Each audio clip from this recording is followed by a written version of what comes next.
अस्सलाम वालेकुम नाज़रीन, सिंध टेलीविजन न्यूज़ जे पारां मां आहियां मुंहिंजो मेज़बान फयाज़ नाइच। नाज़रीन, इस्लामाबाद में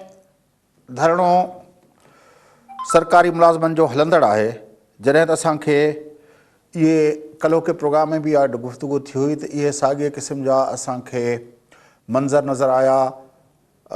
नई दिल्ली तोड़े वाशिंगटन जे अंदरि जेको आहे। उनखां पोइ बर्मा मां भी ख़बर आई तो हुते जेको आहे फ़ौज टेक ओवर करे वरितो। मजमूई तौर ते पाकिस्तान जे अंदरि जमहूरियत जी छा सूरत हाल आहे ऐं दुनिया जे अंदरि छा सूरत हाल आहे, उन मौज़ू ते गुफ़्तगू करण लाइ असां हिन वक़्तु राब्तो कयो आहे मुल्क जी सीनियर सहाफ़ी नामियारी तर्जुमेगार मोहतरमा आसमा शिराज़ी साहिबा सां। आसमा शिराज़ी साहब, अस्सलाम वालेकुम। जी वालेकुम सलाम नाइक साहब। आसमा शिराज़ी साहबा, किस तरह देख रही हैं कि पाकिस्तान के अंदर एक तीसरा अपना टेन्योर है कि असेंबलियाँ 2 टेन्योर पूरा कर चुकी हैं, तीसरा चल रहा है, जद्दोजहदें भी होती हैं अपोजिशन की तरफ से, लेकिन सिस्टम जो है वो जिसको कहते हैं डीरेल नहीं हो रहा। आपके ख्याल में पाकिस्तान में जमहूरियत मजबूत हो रही है? बहुत बहुत शुक्रिया नाइक साहब। जो आपने सवाल रखा है ये बहुत ही अहम है, और वो यूं अहम है कि एक जिस तरह का निज़ाम इस वक्त बन चुका है, जिसे हम ना जमहूरी कह सकते हैं ना हम इसको आमरीत कह सकते हैं, सादा लफ्जों में इसको हाइब्रिड निज़ाम जो है वो कहा जा रहा है। यही तो अपना इकोनॉमिस्ट वालों ने भी यही लफ्ज़ दिया है हमको। जी, तो वो एक हाइब्रिड निज़ाम के अंदर समझ नहीं आती कि आप किस तरह से इसको एक्सप्लेन करें, क्योंकि जमहूरियत इसमें मजबूत नहीं होती है। इसमें ज्यादा जो है जमहूरियत को और जमहूरी अक़दार को, इदारों को, जो रियासत के सतून हैं उनको ज्यादा नुकसान पहुंचता है। क्योंकि जब मार्शल लॉ होता है, आमरीत होती है, तो आपके सामने एक वाज़ेह चीज होती है, आपका आइन मुअत्तल हो रहा होता है, हो गया होता है, और उसके ऊपर अमल दरामद नहीं होता। एक आमिर होता है जो कि अपनी आमरीत और एक डंडे के जरिए से पूरी कौम को हाँक रहा होता है। लेकिन जब जमहूरियत होती है तो उसमें आइन की बालादस्ती होती है, पार्लिमानी निज़ाम की बालादस्ती होती है, इदारे आइन के तहत चल रहे होते हैं, निज़ाम जो है वो किसी कायदे और कानून और ज़ाब्ते के मुताबिक चल रहा होता है। लेकिन मैं आपसे ये सवाल करूंगी कि क्या ये पिछले कुछ 2.5 या 3 सालों के दौरान जो सूरत हाल रही है, हम इसमें कह सकते हैं कि पाकिस्तान के अंदर आइन और कानून की सरबुलंदी जो है वो उसी तरह से है जैसे जमहूरी निज़ाम में होनी चाहिए, या उसी तरह से जो निज़ाम है वो डिलीवर कर रहा है? क्या पार्लियामान फाल है? क्या आपके यहाँ जो अभी हाल ही में सेनेट के अंदर आईनी तरमीम हुई है, या जिस तरह से सूरत हाल सामने आई है, तरमीम को पेश किया गया है, उसके बाद सदारती ऑर्डिनेंस आ गया है, और जिस तरह से 44 ऑर्डिनेंस अब तक जो है वो जारी हो चुके हैं, क्या किसी भी जमहूरी निज़ाम, पार्लिमानी निज़ाम के अंदर, या जो एक पार्लिमानी जमहूरियत है जिसमें पार्लिमान सुप्रीमेसी होती है उसकी, क्या उसके अंदर क्या सदारती ऑर्डिनेंस इसी तरह से आते हैं? तो जाहिर है एविडेंस मौजूद है जिसकी बुनियाद पे हम कह सकते हैं कि इदारे पूरी तरह से फाल नहीं है। तो इससे ज्यादा नुकसान होता है, क्योंकि आप जिम्मेदार नहीं ठहरा सकते किसी एक चीज को, किसी एक इदारे को। जब आप किसी एक इदारे को जिम्मेदार नहीं ठहरा सकते तो आप उसको सही नहीं कर सकते। जब आप सही नहीं कर सकते तो बिगाड़ पैदा होता है, और बिगाड़ जब पैदा होता है तो जाहिर है कि वो उसका शाखसाना इसी तरह होता है जैसे आज कभी किसान निकल आते हैं, कभी लेबर यूनियंस आ जाती हैं, कभी सरकारी मुलाजमीन सड़कों पे निकल आते हैं। तो हर कोई अपनी अपनी जो ईंट है वो खड़ी कर देता है, और वो एक निजाम के तहत नहीं होता। अच्छा, आपको क्या लगता है कि ये जो निज़ाम के अंदर जिस तरह का ये एक एम्बिग्यूटी पैदा हो गई है, और हमारे वज़ीर आज़म साहब बार बार कह रहे हैं कि सारे फैसले मैं करता हूँ और मैं अपना सेम पेज पे है, मुल्की अपना बाकी इदारे भी मेरे साथ सेम पेज पे हैं, और वो कहता है कि सारे फैसले मैं खुद करता हूँ, उसको ये वजाहत देनी पड़ती है। ये सिलसिला इस तरह क्यों हो गया है हमारे मुल्क के अंदर कि जब भी ये होता है, भले लोग यही समझते हैं कि फ़लाँ मामले तो वज़ीर आज़म तो उस पर फैसले कर ही नहीं सकते।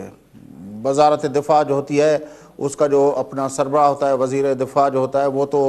एम ही होता है, उससे वो तो फैसले नहीं करता दिफ़ा के मामलों पे। ये क्यों एक तासुर है पाकिस्तान के अंदर? देखिए, मैं ये नहीं कहती कि वज़ीर आज़म जो है वो फैसले नहीं कर सकते। मैं इस बात को, ये बहुत एक आखिरी हद होगी कोई बात कहने की, या अल्टीमेट वर्डिक्ट आ जाएगी, ऐसा नहीं है। वज़ीर आज़म जाहिर है कि एक पॉपुलर पर्सनैलिटी हैं, और बेशक मुतनाज़ा इंतखाबात थे, लेकिन बहरहाल वोट लेके आए हैं, और उनकी एक सपोर्ट मौजूद है, अभी भी मौजूद है। لاکھ سوال ہم ان کی پرفارمنس پہ کر سکتے ہیں، لیکن جہاں تک اس بات کا تعلق ہے کہ وہ کیوں نہیں کر سکے، مثلا اگر پرفارمنس کی حد تک بات ہے تو چلیں ہم یہ کہہ سکتے ہیں کہ وہ ایک ڈلیور کرنے میں ناکام ہو رہے ہیں، لیکن اس کا فیصلہ تو ظاہر ہے 5 سال کے بعد زیادہ مناسب انداز میں ہم کہہ سکیں گے کہ آیا وہ مکمل ناکام ہو گئے یا ناکام ہو گئے۔ جو موجودہ صورتحال ہے میں صرف اس کے اوپر بات کرنا چاہتی ہوں۔ اس وقت صورتحال یہ ہے کہ آپ کی پارلیمان جو ہے وہ پوری طرح سے فعال نہیں ہے، آپ کے ہاں پوری طرح قانون سازی جو ہے وہ نہیں ہو رہی ہے۔ مثلا ہم نے اس سے پہلے جتنی آئینی ترامیم دیکھی اس کے اندر حکومتی اور اپوزیشن جماعتیں جو تھیں ان کو آن بورڈ لے کے پیش کیا جاتا تھا، فیصلے کسی حد تک میں یہ کہتی ہوں کہ پچھلے 5 سال جو سے پچھلے 5 سال کے اس میں بھی فیصلے پارلیمان کے اندر اس طرح نہیں ہو سکے۔ پاکستان مسلم لیگ نواز کے دور میں بھی پارلیمان کے اندر ویسے فیصلے نہیں ہو سکے، لیکن اس سے پہلے جب 18ویں ترمیم ہوئی تو ہم نے دیکھا کہ پارلیمان سربلند تھی، وہ تمام اختیارات جو کہ پارلیمنٹ سے چھینے گئے تھے اس کو واپس کیے گئے اور اس کا پورا اختیار جو ہے وہ دیا گیا۔ اب بھلے وہ NFC کا معاملہ ہے، بھلے وہ 18ویں ترمیم کا معاملہ ہے، بھلے وہ پارلیمانی نظام کے ایکٹیو ہونے کا معاملہ ہے، فعال ہونے کا معاملہ ہے، یا نمایاں ہونے کا معاملہ ہے، یا آئین کی سربلندی دوسرے معنوں میں ہے، تو ظاہر ہے اس کے اوپر سوال اٹھ رہے ہیں۔ اور یہ میں نہیں کہہ رہی، یہ بھی جو بھی آپ نے دیکھے ٹرانسپیرنسی انٹرنیشنل کی بھی اس کے اوپر رپورٹ تھی، لیکن جمہوریت کے اوپر بھی یہ بھی اکانومسٹ کا آپ نے بھی حوالہ دیا، جو میگزین ہے دنیا میں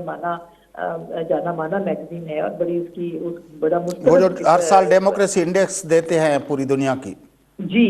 تو اس کے مطابق بھی آپ دیکھیں نا کہ پاکستان کے اداروں کو کس حد تک جو ہے وہ نقصان پہنچا ہے۔ ہم تقریباً کتنے پوائنٹ ہم نیچے آئے ہیں، تو اس کا مطلب یہی ہے کہ ادارے فعال طریقے سے کام نہیں ہو رہے۔ آپ خود بتائیے، عدالتی نظام سے لے کے آپ کے انصاف کے نظام سے لے کے آپ کے انتظامیہ مقننہ، اور پھر ظاہر ہے کہ چوتھا ادارہ جس کو کہ آپ ستون میڈیا، اور پھر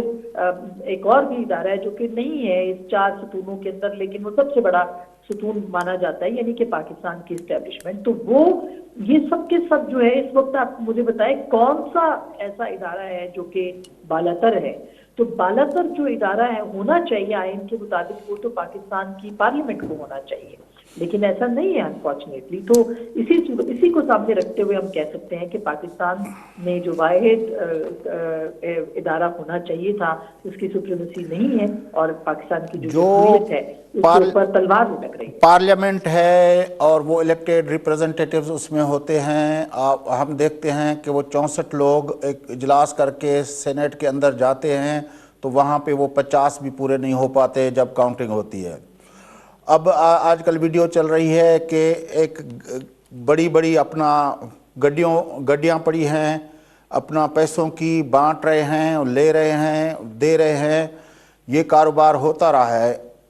ہر وقت اس طرح کے مناظر، کبھی اپنا جہانگیر ترین صاحب کا جہاز گھوم رہا ہوتا ہے، کبھی ڈاکٹر عبدالقیوم سمرو صاحب کی بات ہوتی ہے کہ وہ وہاں گھوم رہے ہیں، سینیٹ کے چیئرمین کی الیکشن ہو رہے ہیں۔ ہمیں اس طرح کے فنامناز ہر وقت نظر آتے ہیں۔ آپ کے خیال میں یہ جو سارا سلسلہ ہمارے پولیٹیشنز نے بنا رکھا ہے یا باقی جو ادارے اس طرح کی وہ کرتے ہیں، تو اس میں جمہوریت کیسے آگے بڑھ سکتی ہے؟ جی بالکل ظاہر ہے کہ اس میں آج کل یہ بحث چھڑ رہی ہے، یہ جو ویڈیو سامنے آئی ہے اس کے اوپر لوگوں کے بہت سارے اعتراضات بھی موجود ہیں، تحفظات بھی ہیں، اور اس کے اوپر تحقیق اور تصدیق کی بھی بہت ضرورت ہے۔ اس کے جو فرانزک آڈٹ ہے اس کا بھی وہ بھی ہونا چاہیے تاکہ پتہ چلے کہ یہ جو ویڈیوز ہیں یہ یعنی جو پیش ہوئی ہیں اس کی صحت سے انکار کرنے والے جو مبینہ کردار ہیں وہ بھی یہ کہہ رہے ہیں کہ یہ صحیح نہیں ہے۔ تو اگر ہے ایسا تو اس کی تصدیق ہونی چاہیے، لیکن وہ تو ہوا نا 64 گئے اجلاس کر کے، no confidence move senate chairman کے خلاف جب ہو رہی تھی تو اندر گئے تو اپنا 50 بھی پورے نہیں ہوئے۔ بالکل، میں یہی سوال پوچھ رہی ہوں کہ ایک تو یہ ویڈیو کس نے بنائی، آخر کوئی بنانے والے خفیہ ہاتھ بھی ہوں گے، وہ کیا سامنے آئیں گے؟ اور پھر وہ جو 14 ووٹ سامنے ہاتھ اٹھانے کے باوجود غائب ہو گئے، انہوں نے دستانے پہن لیے، کیا ان کی بھی کوئی ویڈیو سامنے آئے گی کہ ان کو کس نے خریدا، کس نے ان سے بات چیت کی، کس طرح سے ان کی بولی لگی، کتنی بولی لگی، کہاں بولی لگی، کیا اس کی تحقیقات بھی سامنے آئیں گی؟ تو اگر آپ نے نظام کو بالکل ٹھیک چلانا ہے، آپ سمجھتے ہیں کہ شفاف ہونا چاہیے، جیسے تحریک انصاف کی حکومت کہتی ہے کہ آپ کو شفاف نظام ریاست مدینہ کے اندر چاہیے، تو اسی ریاست مدینہ کے اندر آپ کو اپنی سینٹ انتخابات سے پہلے اگر ویڈیو آنے کا آپ تحقیقات کر رہے ہیں تو آپ سینٹ انتخابات چیئرمین سینٹ کے جو تحریک عدم اعتماد ہے اس کے ان 14 لوگوں کے نام بھی ظاہر کریں، جس کی بینیفیشری جو تھی وہ اس وقت کی حکومت یعنی پاکستان تحریک انصاف یا اسٹیبلشمنٹ تھی۔ تو ایسا ہونا چاہیے کہ آپ دونوں طرف کی تحقیقات کو سامنے رکھیں اور پھر بالکل اداروں کے تحفظ، دنیا بھر میں ایسے نہیں ہوتا، دنیا بھر میں اگر کوئی کرپشن ہوتی ہے، کسی بھی طرح کی کرپشن ہوتی ہے، کسی بھی طرح کا ووٹ چوری ہوتا ہے، اس کے لیے وہ اپنی ذات، اپنے پارٹی مفادات اور اپنی جو ایک اس سے بالاتر ہو کے وہ دیکھتے ہیں تاکہ نظام کو مضبوط کیا جائے۔ کیا اس طرح سے نظام مضبوط ہو رہا ہے یا آپ اپنی من پسند بات کر کے کہہ کے جو ہے اس کو آپ نقصان پہنچانے کی کوشش کر رہے ہیں؟ دوسری طرف کل پرائم منسٹر نے جو اسٹیٹمنٹ دے دیا، اتنا بڑا اسٹیٹمنٹ تھا اور مجھے حیرت ہے کہ بہت زیادہ لوگوں نے اس کو فوکس نہیں کیا، کہ وہ یہ کہتے ہیں کہ ہم ووٹ زیادہ بھی لے سکتے ہیں کیونکہ حکومت تو طاقتور ہوتی ہے، حکومت کے پاس تو اختیارات ہوتے ہیں۔ وہ کون سے اختیارات ہوتے ہیں حکومت کے پاس کہ وہ اپنی مطلوبہ نمبر، اپنے جو ہے مقررہ تعداد، اس سے زیادہ سیٹیں سینٹ کے اندر حاصل کر سکتی ہے؟ کیا پرائم منسٹر یہ کہہ کے اس پورے نظام کو پہلے سے مشکوک نہیں بنا رہے؟ تو یہ وہ تمام سوالات ہیں جو کہ بہت زیادہ اہم ہیں کہ آپ ایک طرف شفافیت کی بات کرتے ہیں، دوسری طرف آپ غیر شفاف طریقوں کو پروموٹ کر رہے ہیں۔ پی ٹی آئی کے لوگ پیسے لیتے ہیں، پی ٹی آئی کے لوگ پیسے دیتے ہیں، پی ٹی آئی کے لوگوں کو خریدا گیا۔ کیا آپ نے دیکھا کہ پی ایم ایل این یا پاکستان پیپلز پارٹی کے لوگ جو ہیں ان کی بھی ویڈیوز آئی ہیں؟ اگر ہیں ان کی موجود یہ چیئرمین سینٹ کے تحریک عدم اعتماد کے لیے تو حکومت کو وہ بھی پیش کرنے چاہیے، صرف یہ نہیں کہ آپ سینٹ الیکشن کے لوگوں کو سامنے۔ لیکن آپ دیکھ رہی ہیں کہ اس وقت پی ڈی ایم کا جو نیریٹو ہے، اس سے پہلے آپ نے دیکھا کہ عمران خان صاحب 13 کے الیکشن کے بارے میں اس کو آر او الیکشن کہتے تھے۔ پاکستان کے اندر جہاں سے یہ جمہوریت کا سلسلہ شروع ہوتا ہے، یعنی الیکشنز جب ہو رہے ہوتے ہیں تو اس پہ بھی پولیٹیکل پارٹیز کا اعتماد نہیں ہے، کبھی اسٹیبلشمنٹ کا نام آ جاتا ہے، ابھی تو نام لینے شروع کر دیا ہمارے سیاستدانوں نے، کبھی آر او الیکشن کا نام لے کے اس کو وہ عدلیہ کے جو ہے چیف جسٹس کی طرف ڈائریکٹ کیا جاتا ہے کہ وہ اس میں انوالو ہیں۔ الیکشن ہی جب تک ایسے نہیں ہوتے جس کو عوام، سیاستدان سب ایک ریلائبل فنامنا کے طور پر لیں، تو پھر آگے کی ساری چیزیں تو وہ پھر خراب ہو جاتی ہیں۔ اب یہ مسئلہ وہیں سے ہی خراب ہو جاتا ہے۔ نائب صاحب، کس چیز کا آپ احتساب کریں گے؟ پچھلے 70 سالوں میں کون سا انتخاب ہے جو شفاف ہوا ہے پاکستان کے اندر؟ ایک انتخاب کہا جاتا ہے کہ شفاف ہوا اور اس کے بعد کیا ہوا؟ پاکستان 2 لخت ہو گیا۔ تو آپ صرف نعروں کے ساتھ تو مدینہ کی ریاست نہیں بنا سکتے، آپ نعروں کے ساتھ تو نظام کو ٹھیک نہیں کر سکتے۔ یہ اسی وقت پورا صحیح ہوگا جب آئین کی سربلندی ہوگی، اور آئین کی سربلندی جب ہوگی جب سیاسی ادارے اور سیاسی حکومتیں اپنا کام صحیح کر سکیں گی، جس میں کہ اسٹیبلشمنٹ کی انوالومنٹ نہیں ہوگی، جس میں کہ سیاسی جماعتوں کو بنایا اور خریدا نہیں جائے گا، جس میں پاکستان کے عوام کے ووٹوں کو جو ہے وہ لوٹا نہیں جائے گا، جس میں صحیح ریپریزنٹیشن، صحیح حقیقی نمائندگی جو ہے پاکستان کے عوام کو جو ہے وہ دستیاب ہوگی، تب کہیں جا کے پاکستان جو ہے وہ آگے ترقی کرے گا۔ جب بنیادی مطلب ہم آج سینٹ کے انتخابات کے ووٹوں کی چوری پہ تو پریشان ہیں، لیکن ہم جو عام انتخابات میں عام آدمی کے ووٹ پہ ڈاکہ پڑا اس کی چوری سے ہمیں باخبر نہیں رہنا چاہیے کیا؟ ہمیں اس کی کوئی خبر نہیں ملنی چاہیے کہ 18 کے انتخابات یا اس سے پہلے ماضی کے جتنے بھی انتخابات ہوئے ہیں جس پہ سوال اٹھتے ہیں وہ کیوں سوال اٹھے ہیں؟ تو میرا خیال ہے کہ یہ وہ وقت ہے جس میں کہ آپ C O D charter of democracy کے مطابق 2 بڑی جماعتوں، بلکہ اب تو 10 جماعتوں کا اتحاد ہے پی ڈی ایم، ان کو ٹروتھ اینڈ ریکنسیلیشن جو سچائی کمیشن ہے وہ تشکیل دینا چاہیے اور اس کے اندر یہ ساری باتیں سامنے رکھنی چاہیے، اور اس میں جو کردار ہمیشہ پاکستان کی سیاست کو گدلا کرتے رہے ہیں ان کو بھی بے نقاب کرنا چاہیے۔ لیکن وہ کیسے ہوگا کہ آپ کو تو پتا ہے کہ اصغر خان کیس کے اندر جنرل دورانی نے جو اپنا سپریم کورٹ کے اندر جو الفیہ بیان دیا ہے، اس میں جو اس نے کہا کہ 90 کے انتخابات کے اندر کس سیاستدان نے کس طرح پیسے لیے، کتنے پیسے دیے گئے، کون سے چیک نمبر سے، اب اگر وہیں سے یا اس سے پہلے سے شروع کرتے ہیں پھر تو یہ پی ڈی ایم کے خود اپنے کتنے لوگ بچیں گے اس میں، اس احتساب سے، اس ٹروتھ اینڈ ریکنسیلیشن سے؟ آپ کے خیال میں ہمارے سیاستدانوں کے اندر اتنی جرأت ہے؟ دیکھیے، جرأت نہیں ہے تو پیدا کرنی چاہیے۔ اگر آپ اس وقت سڑکوں پہ نکلے ہیں اور آپ یہ کہتے ہیں کہ آئین کی سربلندی ہے تو پھر آپ اپنے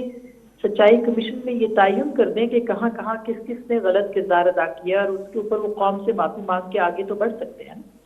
اور اگر کیونکہ آپ جنرل ضیاء الحق کو نکال کے قبر میں سے تو آپ پھانسی نہیں لگا سکتے، آپ نہ ہی آپ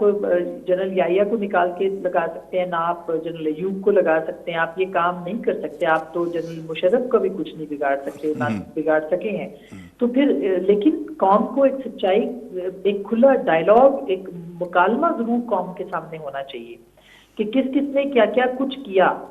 اور وہ چیزیں پبلک ہونی چاہیے. سرکاری سطح پر حمود الرحمان کمیشن پبلک ہونی چاہیے تاکہ پتہ لگے کہ پاکستان کو کہاں کہاں کیا کیا غضب پہنچایا گیا. اس کے بعد ٹھیک ہے سزا نہ ملے، لیکن کم از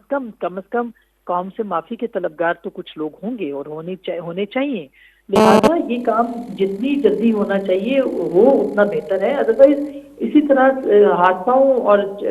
ٹامک ٹوئیاں کرنے سے تو آپ نہ انقلاب لا سکتے ہیں، نہ آ سکتا ہے، اور نہ ہی عوام جو ہے ان کو حقائق اور سچ جو ہے وہ پتہ چل سکتا ہے. بڑی مہربانی آسما شیرازی صاحب، آپ نے ہمیں جوائن کیا. ناظرین، ملک کی معروف اینکر پرسن، صحافی اور تجزیہ نگار آسما شیرازی صاحب سے گڈ ہوئی گفتگو تاں ٻدھی ملک کے اندر جمہوری عمل مضبوط تھے پیو یا کمزور تھے پیو، ان جا جو مختلف پہلو ہیں. پی ڈی ایم توڑے جو لانگ مارچ جو اعلان کرے چکی ہے، پر ان کا پہلے اسلام آباد وفاقی گادی وارو شہر جو ہے وہ سرکاری ملازمن کے احتجاج سبب جو ہے وہ بالکل اتنے یہ کھڑی سمجھو ہکڑی بالکل دھرنے والی صورتحال تھی وئی ہے. بہرحال وقفو وٹھوں تا، وقفے کا پوء بٹی جی پروگرام کے سلسلے کے اگتے وڌائنداسوں. سان گڏ رهجو.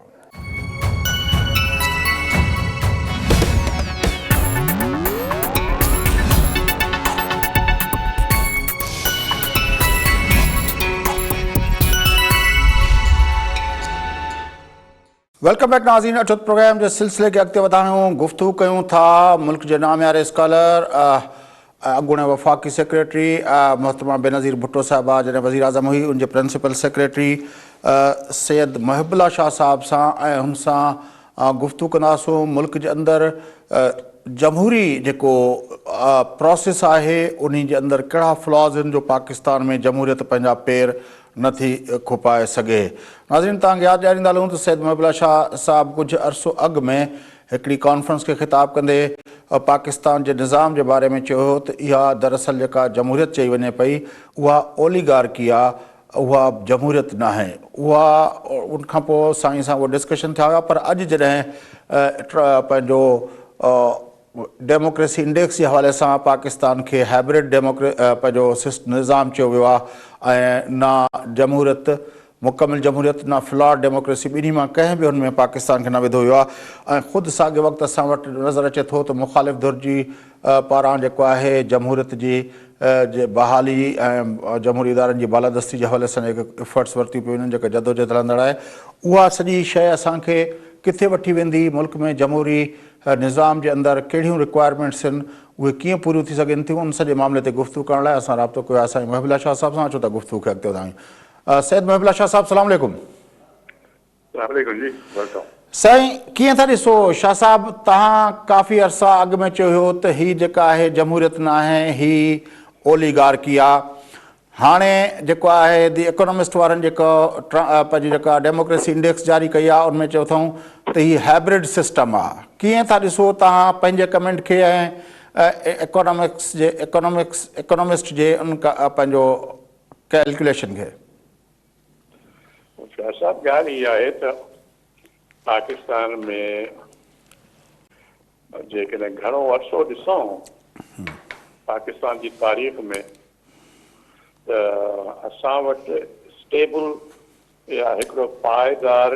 निज़ाम हुकूमत न रहियो आहे. जमहूरी निज़ाम हिन वक़्तु उन में का पाइदारी या रूट्स अवाम में उन जूं घटि रहियूं आहिनि. वजह इहा आहे ऐं पोइ इन जे करे पाकिस्तान में मुख़्तलिफ़ क़िस्म जो इनस्टेबिलिटी, गैर यकीनी हालतूं कमो बेश हर वक़्तु रहियूं आहिनि. वजह मुंहिंजे नज़र में इहा आहे त पाकिस्तान में हुकूमत जो जेको स्ट्रगल आहे, पावर स्ट्रगल जंहिंखे चइजे, त कंहिंखे ताक़त हुजे, केरु हुकूमत ते हुकुमरानी मुल्क ते करे, इहो जेको बि इहो तगोदो आहे, जेका कोशिश आहे, जेका छिकताण या हले थी पई या मुख़्तलिफ़ वक़्तनि ते हलंदी रही आहे, मुंहिंजी नज़र में इहो सिर्फ़ु 5000 माण्हू आहिनि पावर कॉरिडोर में। इहो उन्हनि जे विच में इहो तफ़सील हलंदो आहे त हाणे केरु हुकूमत में अचे। नालो 22 करोड़ माण्हू जेके अवाम आहे उन्हनि जो इस्तेमालु थींदो आहे ऐं एक्चुअली कमु जेको आहे या मफ़ाद जिन जो आहे उहो उन्हनि 22 करोड़नि जो न आहे, उहो 5000 माण्हू जेके आहिनि पावर कॉरिडोर्स में, पोइ भले मुख़्तलिफ़ पार्टीज़ या इदारनि सां हुननि जो तल्लुक़ हुजे, पर इहो 5000 माण्हुनि जे विच में जेको आहे उन्हनि जो पाण में इहो तगो दो आहे कोशिशि। पोइ कॾहिं जमहूरियत जो नालो इस्तेमालु थींदो आहे, कॾहिं मज़हब जो नालो इस्तेमालु थींदो आहे, कॾहिं कंहिं शइ जो नालो इस्तेमालु थींदो आहे, पर एक्चुअली स्ट्रगल जेको आहे इहो सिर्फ़ु चंद माण्हुनि लाइ आहे। इन जे करे मूं हुन जो नालो इहो रखियो हो त हक़ीक़त में इहा ऑलिगार्की आहे। ऑलिगार्की में ईअं चइजे, जेकॾहिं हिकिड़ो अंग्रेज़ी फ्रेज़ मां इस्तेमालु कयां त government of the few by the few for the few. चंद माण्हू हुकूमत ते कंट्रोल कनि था, चंद माण्हू पंहिंजे मफ़ाद जे लाइ ऐं उन ते हुकूमत था कनि। सो नालो छाकाणि जो अॼुकल्ह ज़मानो इहो आहे त दुनिया में जमहूरियत जे नाले खां सवाइ पोइ तव्हां भले उनजे मुखालिफ़ हुजो जमहूरियत जे, लेकिन तव्हां लेबल इस्तेमालु ज़रूरु कयो जमहूरियत जो। अॼुकल्ह दुनिया में इहो ई आहे, पर it is a government of the few by the few for the few. पर ही जो साईं चूंडूं थींदियूं आहिनि, इलेक्शन्स थींदियूं आहिनि, माण्हू वोट ॾींदा आहिनि हर तक ते, को 45,000 वोट थो खणे, को 40,000 वोट थो खणे, को लख थो वोट खणे। इहे माण्हुनि जा वोट जो हूंदा आहिनि जेके उनखे चूंडींदा आहिनि, उनखे कीअं इन सॼे प्रोसेस जे अंदरि किथे ॾिसो था? माण्हुनि जो तव्हां ॾिसो त असांजे मुल्क में जेकी बि इलेक्शन्स थियूं आहिनि उन्हनि में कमोबेश हर इलेक्शन ते इहे सुवाल उथिया आहिनि त इहे जेन्युइन, इन्हनि में को न को हेरा फेरी माण्हुनि जी इलेक्शन्स वग़ैरह में थियूं आहिनि। तव्हां इलेक्शन क़वाइद ॾिसो,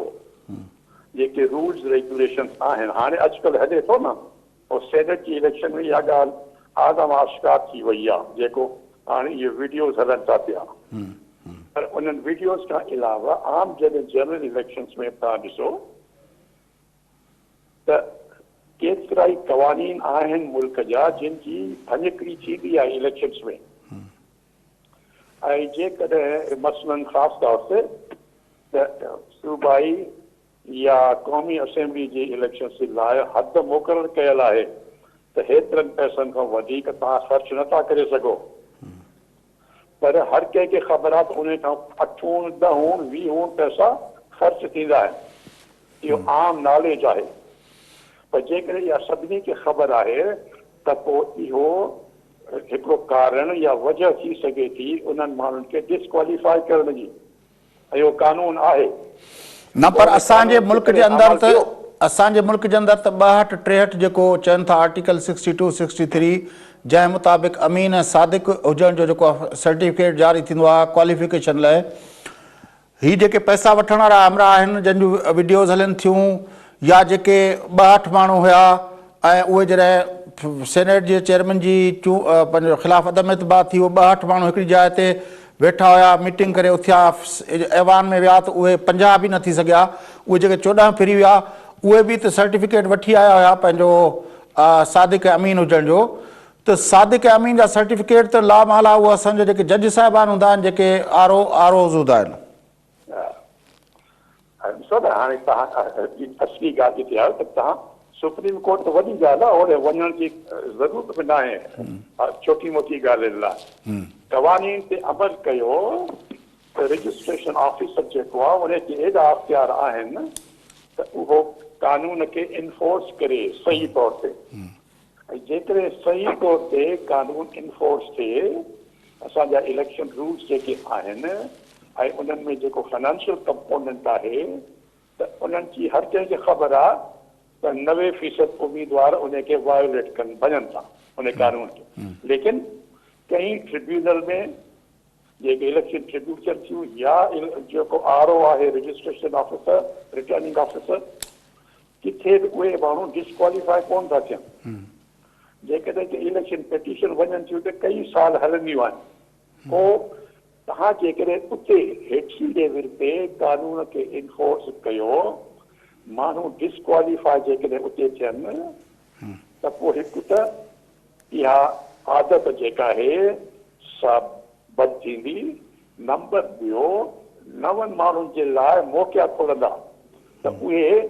ज़्यादा ईमानदारी सां इलेक्शन प्रोसेस में अचनि ऐं पोइ माण्हुनि जी नुमाइंदगीअ जो हिकिड़ो बहितर इस्तेमालु थी सघे थो हिन वक़्तु जेको आहे त पैसा पहिरियों हेरा फेरी करे कमायो पोइ उहे हेरा फेरी वारा पैसा इस्तेमालु करे वरी इलेक्शन कढो पोइ वरी जॾहिं अचो तव्हां मेंबर वग़ैरह या वज़ीर थियो त वरी डेवलपमेंट फंड मां या ॿियनि मां उहे पैसा कमीशन ऐं किक बैक्स में कमायो वरी उहे इलेक्शन में ख़र्च कयो इहो विशेष साइकिल आहे इहा पई हले थी पई ऐं घणनि खे ख़बर आहे त इहा हले थी पई त उन जे बावजूदि इन जो को बि उनजी रोकथाम जे लाइ उनखे रोकण जे लाइ जेको कानून आहे उन जे बावजूदि उन कानून ते अमल नथो थिए जेकी इहे थींदो हुजे हा त इहे बुरायूं जेके आहिनि इहे एतिरो न वधी वञनि हा पर साईं शाह साहब अर्सुल में ॻाल्हि इहा आहे त जेकॾहिं इहो जेको कुझु थिए पियो उन में जेका तव्हां चओ था त नवनि माण्हुनि लाइ मौक़ा पैदा थींदा जॾहिं सियासी पार्टियूं उहे असांखे नज़र अचे थो हिकिड़ा माण्हू जेके ज़िया सां गॾु हुया उन मां हाणे घणा माण्हू पीपल्स पार्टी में वेठा आहिनि जेके माण्हू मुशरफ सां गॾु हुया उन मां घणा माण्हू हाणे नून लीग में वेठा आहिनि त हिकिड़ा माण्हू मुख़्तलिफ़ वक़्तनि ते हाणे हिन वक़्तु काबीना जा केतिरा माण्हू आहिनि जेके पुराणनि काबीनाउनि में रहिया आहिनि त जॾहिं माण्हुनि जे लाइ पॉलिटिकल पार्टीज़ इन्हनि माण्हुनि ते डिपेंड कनि थियूं उन्हनि खे ॿिए जे लाइ कीअं स्पेस पोइ पैदा थींदो जॾहिं सियासी पार्टियूं वटि एहतिसाब आहे ई कोन हुननि खे इलेक्टेबल्स खपनि ऐं उहे माण्हू जेको तव्हां चओ था त हिकिड़ो मख़सूस ख़ानदान आहिनि मख़सूस हिकिड़ो पंहिंजो 5000 माण्हू चओ जेको बि चओ बहरहाल उहे ई माण्हू पोइ सॼी गेम खेॾंदा बिल्कुलु तव्हां ॻाल्हि बिल्कुलु आहे न तव्हां सही ॻाल्हि कई त इहा ई आहे तव्हां ॾिसो था त मूं जेको अर्ज़ु कयो न हिकिड़ी विश्व सर्किल आहे इहो हले थो हिकिड़ो जेको टर्म चइजे न CCTV हूंदी आहे न कंट्रोल TV उन फ्रेम जे अंदरि या ईअं चइजे थी हुई तव्हां चओ पिया न साॻा ई माण्हू मिलिट्री हुकूमत में बि अचनि था ऐं जेको सिविल हुकूमत आहे उन में बि अचनि था डिक्टेटरशिप जा बि उहे उन सां मददगार आहिनि सियासी पार्टियुनि सां बि उहे साॻा ई माण्हू मददगार आहिनि त मूं अर्ज़ु कयो न तव्हां त इहा साॻी ॻाल्हि आहे इहा रांदि जेका आहे हुकूमरानीअ जी उनजो आवाम सां कोई तालुक़ु कोन्हे इहो सिर्फ़ु 5000 माण्हुनि जो जेको पंहिंजो पाण में आहे ऐं उहो ॻाल्हि इन करे थो हले इन खे हिकु दवाम हिकिड़ो कंटिन्यूटी छो मिली आहे छाकाणि सिस्टम जेको आहे उन में इलेक्शन कमीशन खां तव्हां शुरू कयो रिटर्निंग ऑफिसर तो त जेकॾहिं उहे सभु उन्हनि जी मर्ज़ी इन में न हुजे त पोइ कानून ते उहे अमल कराए इन ॻाल्हि खे रोके सघनि था न पर नथो रुकिजे न RO लेवल ते न ट्रिब्यूनल लेवल ते न कंहिं बि मथे लेवल्स ते पोइ उन जे करे उहो छाजे करे जो सभु उन जो हिसो आहिनि हाणे हिकिड़ो इहो अॼुकल्ह जी ॻाल्हि इहा न आहे इहो कई सालनि खां किसो हले थो ऐं इन जे करे माण्हू असां वारा भले एतिरो पढ़ियल न बि हुजनि पर हुननि में अकुल आहे विज़डम आहे भले अनपढ़ियल हुजनि उहे बि इहे ॾिसी रहिया आहिनि त 20-30-40 सालनि खां जेका रांदि आहे इहो चंद माण्हुनि जे विच में पंहिंजो पाण अवाम सां कोई तालुक़ु कोन्हे माण्हुनि सां उन ॻाल्हि जो तालुक़ु कोन्हे उन करे जेकॾहिं हुकूमतूं तव्हां हिकिड़ी ॿी इहो ॾिसो न जेकॾहिं हुकूमतूं ग़लति तरीक़े सां बि जेकॾहिं तब्दील थी वञनि थियूं टर्म ख़तमु करण खां अॻु बाबा हलो गैर कानूनी गैर आइनी तरीक़े सां माण्हू उन्हनि जी मदद लाइ छो था निकिरनि या उहे माण्हू त उहे ई माण्हू जिन जी हुकूमत ड्राही थी वञे ऐं असेंबली जा मेंबर्स आहिनि भई तव्हांखे 5 सालनि जे लाइ बजाए हाणे साल में ॾेढ में फलाणे में ॿाहिरि कढी छॾियो गैर क़ानूनी गैर आइनी तरीक़े सां उहे माण्हुनि वटि छो था वञनि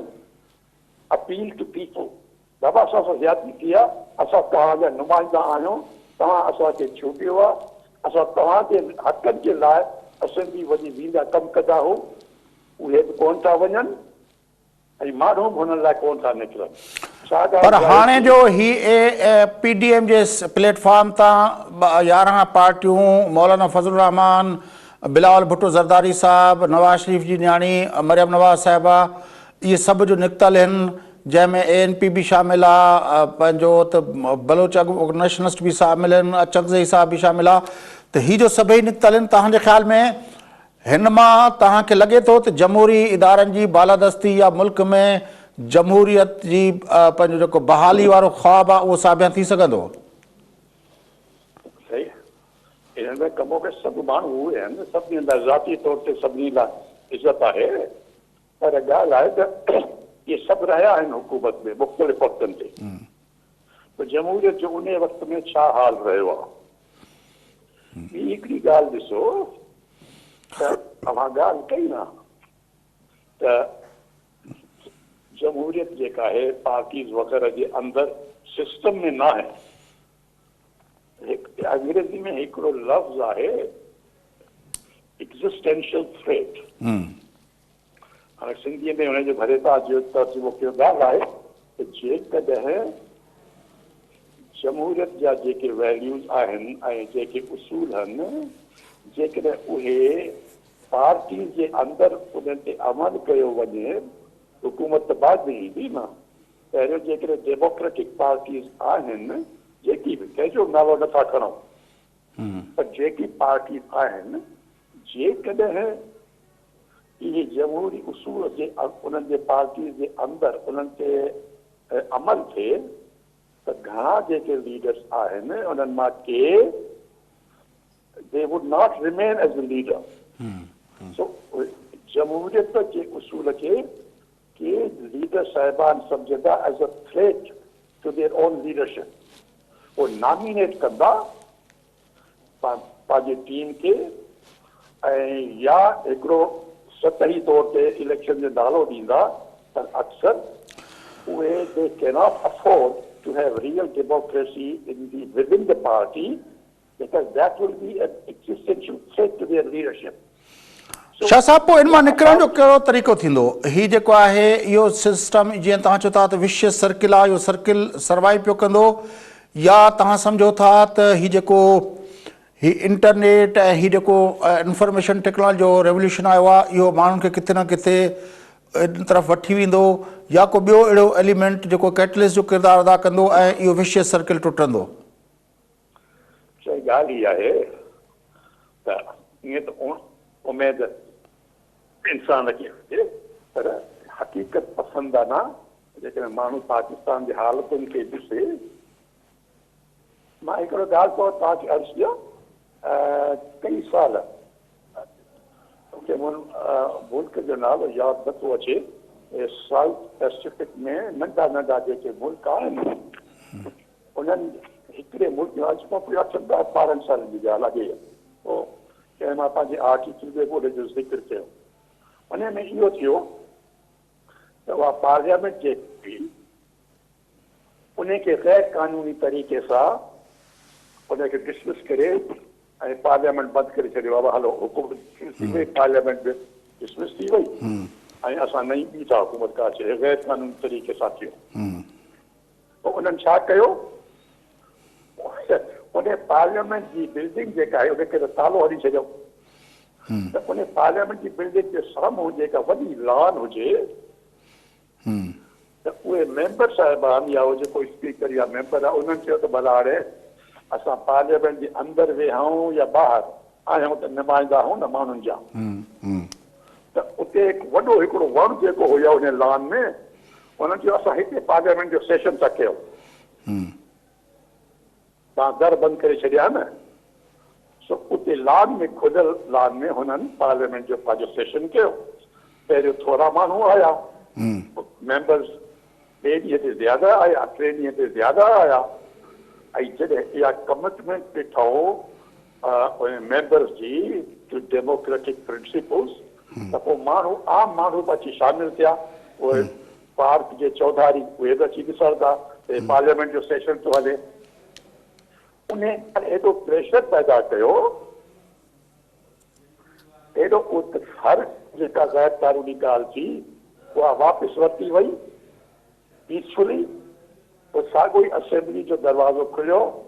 हुननि खे चयो बाबा हलो असां ॻाल्हि जेका ग़लति कई उहा वापसि था वठूं। वरी उहे साॻा ई माण्हू असेंबली में अंदरि विया, साॻा ई हुकूमत जेका ई रेस्टोर थी वई। ऐं तव्हां ॿुधायो हिते पाकिस्तान में अहिड़ो को मिसाल तव्हांखे नज़र ईंदो? न ईंदो न। ऐं वजह माण्हुनि जेके मेंबर साहिबान आहिनि उन्हनि खे बि फ्यू ऑनरेबल एक्सेप्शन्स अपार्ट उन्हनि खे बि ख़बर आहे त माण्हू असां सां जेन्युअनली कोन्हनि त मां ख़रीद कया आहिनि। मतलब तो आसरो ना है फिलहाल विषय सर्किल जे टुटण जो आसरो ना है। हिकिड़ो तरीक़ो आहे, हिकिड़ो तरीक़ो आहे त इहो दरवाज़ो बंदि थी सघे थो।